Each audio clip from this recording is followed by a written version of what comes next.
This is the Reds Postcast, your instant game reaction for the Cincinnati Reds. Part of the Locked On Podcast Network, your team every day. Good evening, Reds fans, and welcome to another edition of the Locked On Reds Postcast, brought to you by Locked On Reds and the Locked On Podcast Network, your team every day. I'm Tim Daniel. I am a lifelong Reds fan, and I've been podcasting about this team for 5 years at publications such as Late Night Reds and The Riverfront, and I want to thank you all for spending some time with me tonight as we discuss the Cincinnati Reds getting a really nice 11-6 win over the St. Louis Cardinals. Viewers checking my show out for the first time, welcome. We are so glad to have you. Please be sure to hit that notification button here on YouTube so you can not only get my show after each and every Reds game, which I guess we only have like 12 of these left now, but you can get Jeff and Steve Monday through Friday on Locked On Reds as well. Today's episode is brought to you by our friends over at FanDuel. Right now, new customers can bet just $5, and if your bet wins, you'll get $300 in bonus bets to use across the app. Download the app today. On tonight's show, it's a nice win. Hopefully it's not too little too late. They did gain ground tonight. We're going to discuss what this could possibly mean for a team that's like clinging on the hope. Better Cal Sal. Sal Stewart tonight hits a tank. We're going to talk about the whole offense in general. And then Matt McLean has an awesome day as well. All of that and a whole lot more. And I'm going to discuss everything with you all, my everydayers. I'm also trying to figure out why my name tag here on the YouTube feed is in blue. This is what you'll be talking about. So there's a lot that kind of goes into this game, and I kind of want to start here. Coming off this A's sweep, you know that the likelihood of them getting into the National League wild card is very lack thereof. They are only 2 back from the Mets, but they've got to jump Arizona, who has the same record of them, and the Giants, who are 75 and 74, so just a half game better. The Mets are off tonight, so Reds win, they gain ground. So that's the good news about this. And I think the other thing I want to talk about is that all year, this team has struggled so much playing within the division. They've always found ways to lose in the division. It's been really a thing that's kind of put them in the situation they're in. I mean, I've laid this out many times. They've won 2 series this season against National League Central teams. Imagine if they split, they win 2 more, just 2 more against the Cardinals or the Cubs, or find a way to beat the Brewers in 1 series, when they're up 9-1 in the second inning. We're kind of sitting pretty right now at the wildcard start, but now we're kind of wondering, like, this win's great. I'm going to enjoy this win. And I'm also genuinely curious on, do they still have a shot? Mathematically, yes. Is it going to take a lot? Yes. But tonight, when they really needed it, coming off that really, I know a lot of people, I got some backlash for saying they shouldn't have been swept by the A's. But I still think that that's not a series you should be swept. You should be the team sweeping. So you at least can say that you got over that. You got that win. And you beat the Cardinals. I mean, anytime the Reds beat the Cardinals, I'm going to enjoy it no matter what it means for postseason implications. And the way you beat the Cardinals tonight, the Reds offense doing their thing. Let's just kind of break down the whole game in general. Zach Littell tonight, is good, bad, good, bad, good, then good, back-to-back good starts. Okay, I like that.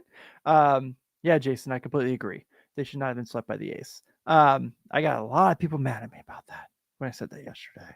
Oh boy. But, teach their own. Clutch hitting. Sal Stewart hits a homer. Obviously, that was pretty big. We're going to talk about that. Will Benson going up there now just with the sac fly. That sac fly is such a big play because it gives the Reds the lead, which leads, of course, to what happens in the 9th. And then you just kind of saw consistently, like, get him on, get him over, get him in. Kind of Reds play. I know they're the team that we always make fun of, that they're the team that feels like they've got to string 3 or 4 hits together to get things going. And tonight they kind of did that. I mean, it wasn't perfect, but you found a way to beat a team that you've kind of struggled with my lifetime. So I'm really happy with that. Tyler Stephenson tonight, 2 for 4 with a double. And obviously that huge hit there. That was humongous. And then also, this is a game where you fell down at some points, right? So you're up, You're up 3-1. They tie the game up in the 6th, and they take the lead on a Wilson Contreras single. And you're like, kind of wondering, you kind of see that before. McLean gets him right back in the lead. You're feeling pretty good with that ground rule double. Friedel adds on to it, and then they come right back. Brendan Donovan brings in Arenado, and then Ivan Herrera brings in Sagsy and moves Arenado third. And of course, Tony Santiana is really off the pitch there. So that Will Benson sac fly leads to the Reds kind of not looking back. Sal Storer gets another big hit there as well off of the pitcher. Yeah, and it was pretty fascinating. Laura asks here, why didn't Benson start more in August? We're trying to figure that out still. But this has been pretty nice. Monty S hits Sal 3 or 4 now. Is Steer still nursing his quad? Must be. And one thing I can't go without mentioning, Ellie De La Cruz bagged 7th tonight. And what did he do? 2 walks and a base hit. Not bad. Not bad.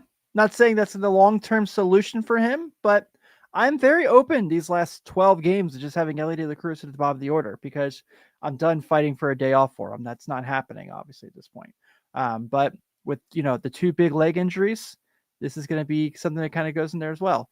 And Josh kind of says here, Marte's hot streak definitely played a part in Benson not playing. I don't disagree with that. But, would like to see him out there just a little bit more.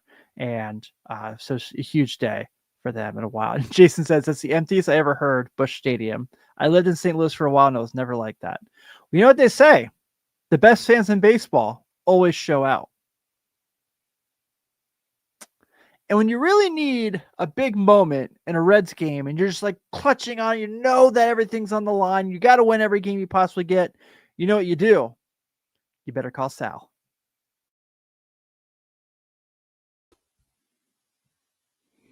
The NFL season is here as FanDuel is making sure you're ready for kickoff with a can't-miss offer. Right now, new customers can bet just $5, and if your bet wins, you'll get $300 in bonus bets. I love using FanDuel because it fits however you like to bet. Player props, building a same-game parlay, or even jumping in live as the action unfolds. It makes every game more exciting, whether you're watching your team or just keeping an eye on your fantasy lineup. It's quick, easy, and the best way to add a little more energy to Sundays. So are you ready to play? Download the FanDuel app now by visiting FanDuel.com to get started. That's FanDuel.com to place your first $5 bet. This episode is also brought to you by PrizePicks, the daily fantasy app where making the right call can actually pay off. You and I make decisions every day, but on PrizePicks, being right means cashing in. With football back, PrizePicks is the simplest and fastest way to get in on the action. Just pick more or less on 2 to 6 player projections, and you can turn your takes into real prizes all in less than 60 seconds. I've been playing PrizePicks lately, and it's such a fun way to stay locked in for the season. It's quick, easy, and honestly my favorite way to follow along with football. Download the PrizePicks app today and use code LOCKEDONMLB to get $50 in lineups after you play your first $5 lineup. That's code LOCKEDONMLB for $50 in lineups after your first $5 play. PrizePicks. It's good to be right.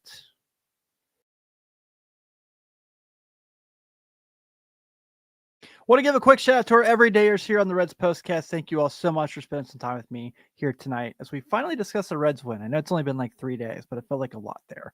Mainly just because of who they lost to. But as always, please be sure to hit that notification button so you can not only get my show after each and every Reds game, but you can get Jeff and Steve Monday through Friday on Locked On Reds as well. And once you're done listening to us, if you want to keep up with what's going on in the wild card race in the National League, go check out Locked On MLB and Locked On MLB Game Day. They watch every single game, so you don't have to. And let's get to the turning point in tonight's game. Time to reveal where the game was won or lost. It's the turning point. So this is another one of those nights where there was a couple of them. You can make kind of a couple choices. Will Benson's, sac fly, Tyler Stephenson's big hit. I'm going to go a little different. I'm going to go a little off tabs here, and people are going to disagree. But you know what? It's my show, and I have a microphone, and you're going to listen to everything I have to say. I'm just kidding, guys. I'm not that mean. I love you all very much. But I'm going with Connor Phillips. Turning point. Goes in there, takes care of business in that inning, and looked awesome. Looked really good. I'm really impressed with Connor Phillips. Tony Santiana has that really brutal, doesn't look good in his portion of the game. Connor Phillips goes out there and handles that business. Connor Phillips' his last 7 games is 2 wins. He's in the 2.8 ERA. He's thrown 9 strikeouts. He's got a whip of .69. Connor Phillips gets some love from us here on the postcast tonight. And honestly, if we're going off of what we're getting at the end of the year, I have a hard time not being excited about Connor Phillips in 2026 being a part of this bullpen. Could be nice. You know who else I'm really excited about for 2026? Sal Stewart. And I know he had an error tonight, but I don't care about the error. You know, I'm loving. Already mentioned the solo shot early in the game. Love it. Tank job. Fantastic. 3 hits tonight. One of those hits, kind of hilarious, honestly. The one where was Leahy tries to like do the Hunter Green glove behind the back throw and it bounces off. LOL. That was pretty funny. And so to see him kind of pick up there, Sal Stewart's got some wheels, and he doesn't look like a guy that would go out there and have some wheels, but he's got little wheels on him. I like it. 3 hits, 3 hits tonight. Really, really big game for him. Obviously, kind of picking it up, and it's the thing that we keep going with. So where we're like I'm really irritated with the Reds more than anything is we're watching a lot of these guys that were like, what these decisions they're making these last few weeks, and why are you just not doing this? Why does Sal Stewart take so long to get called up? Why are you just now batting Ellie De La Cruz at the back of the order? Like, come on. You're seeing that this could have worked. You guys had a shot. This could have been good. But like we said, a win is a win is a win. And Sal Stewart tonight delivering. Obviously, extremely small sample size, being that he has 37 at-bats. But that 919 OPS in those 37 at-bats certainly has you feeling good. And believe me, I know if you want to bring up the Billy Hamilton start to his career, I get it. Where he had that short season in his, before his actual rookie year. But man, something about the energy when that guy, like, here's the thing I'll say about Sal Stewart and Will Benson before we go to the next break. Those two dudes just have some sort of like spark. And right now they're both hot, hitting really well. I get that. But they just bring a different energy. And like, I love Ellie De La Cruz, right? Like when Ellie De La Cruz is humming along, he's like really fun to watch play baseball, right? And he's got this, it's super enthusiastic energy, and he's got everyone, people just respond to him. Stewart and Benson kind of bring that to this team too. And Stewart is fantastic. He's so fun to watch. Big fan. And honestly, I know a lot of people really love Spencer Steer. I love Spencer Steer too. I'm very A-okay if Sal Stewart is the first baseman in 2026 for Cincinnati Reds. And if he wants to not get 100 at bat, I don't think he'll really get close to 100 at bats these last 13 games. Has a shot for NL Rookie of the Year next season. We got to talk about it. We also got to talk about Matt McLain, because what a nice day it was for him as well. And I'm sure not just baseball wise, but I'm sure personally was huge for him. We're going to talk about that and get to our lockdown player of the game after this last break.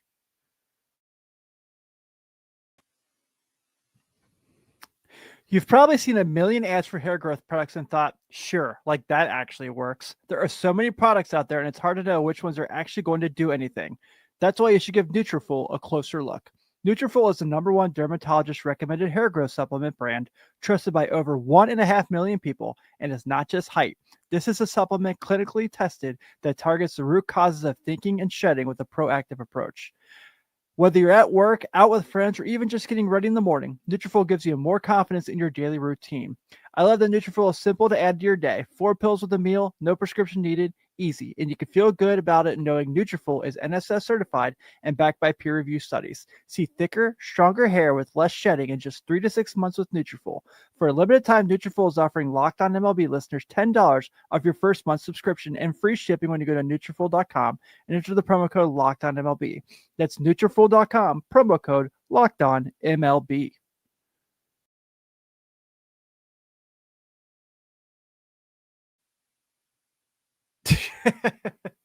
Laura says, Tim's least favorite comment each postcast is, the Elliott center field thing. It's not that I'm not open to the conversation.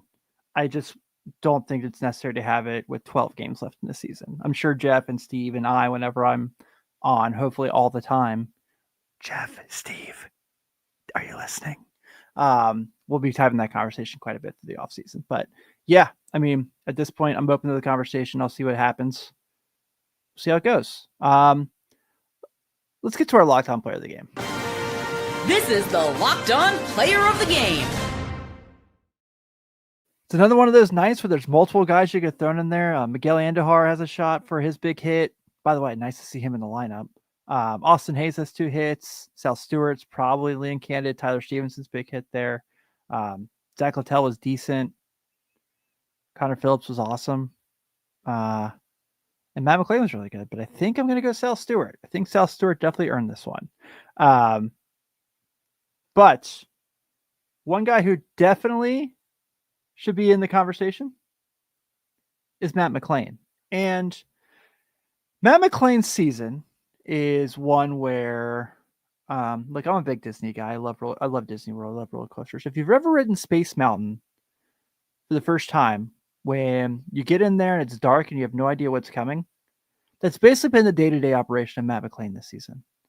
You don't know if he's going to go 3 for 5, or you don't know if he's going to go 0 for 4 with 3 strikeouts.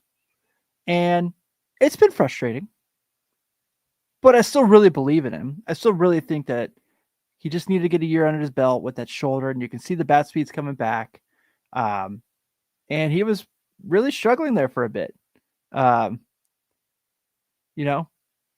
was 4 for the last 22 before, and it's including tonight where he had 2 hits. But I still feel like things are trending in the right direction for him. So if you go bigger picture, his last 15 is 283, 389, 565 slugging. 3 homers, 8 walks. He's walked all year. I mean, that's the one thing I've really liked about what they've gotten from him. Jason says, buying that Matt McClain Cincy shirts wasn't a bad move after all. It's never a bad move to buy Cincy shirts. I have to say that because we're not Locked On as a partner, but Jeff, Steve, and I are a partner of Cincy shirts. I don't know if you guys knew that or not. But not Locked On, just like us individually. And with him, obviously, it's just one of these things where, like, we put so much investment in Matt McClain going into the season, and Michael says it here. Sophomore slumps are real, and I certainly agree. Sophomore slumps on top of a shoulder injury, that's a lot to kind of try to overcome, and I'm really happy to see. I hope he just ends the season on a high note, just gives us that excitement for next season. I feel like he's going to be good next year. I really do. I might be wrong. I'm not denying the fact that I could be wrong, but I just have a hard time thinking he's going to be as bad as he was this year again. So with that being said, we're going to wrap this up. The Reds get a nice win tonight and gain some ground in the National League wild card, 11-6 over the St. Louis Cardinals. The Reds have 11 runs on 13 hits and an error. The Cardinals have 6 runs on 10 hits and an error. Your winning pitcher tonight is Connor Phillips. He's now 3-0. And Ryan Fernandez is the losing pitcher for the Cardinals. He is now 0-4. And the Reds are back at it tomorrow with a chance to take a series from the St. Louis Cardinals. Andrew Abbott is on the hill for the Reds. He is 9-6 with a 279 earned run average. He'll be going against Michael McGreevy. And of course, I have to make my joke yet again. I'm sorry for you guys have to hear it all the time. The pitcher for the Cardinals, not the guitarist for Pearl Jam. First pitch is at 7:45. I will be here shortly after the game ends. Everyone have an awesome night. Go Redlegs. Let's just get a spark. Let's just give us a high. If we don't make the playoffs, let's just have some fun these last 12 games, okay? Take it easy, everyone.